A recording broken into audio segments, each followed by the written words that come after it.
Friday morning. Since I made it to work in only 25 minutes yesterday, I'm gonna try driving again, see how this goes.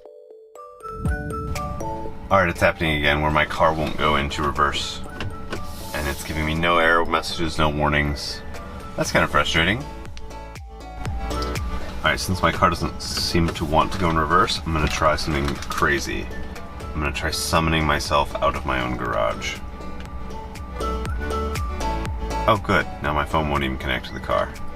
That's fun. I fixed it the only way a professional technologist can. Turned it off and on again. Let's go to work. It is 8:02 a.m. I hit light traffic on the way to work, so I could have gone a little bit faster, but it only took me 20 minutes to get to the office today. That just blows my mind how I normally spend like 45 minutes to an hour. And it could just be 20 minutes. It could just be 18, 15 minutes, something like that. I don't even know how good it could be because there's always traffic here. So I'm upstairs, sitting on the 7th floor, thinking deep thoughts, contemplating life, reality, humanity. And you're like, come downstairs, let's play ping pong? Pretty much, yeah. Okay, let's do it.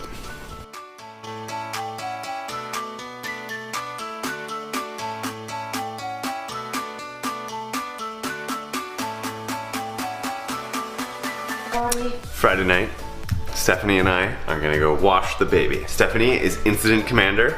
She is the queen and the master of giving the baby a bath, but I'm gonna be the assistant tonight. The lovely, dashing assistant.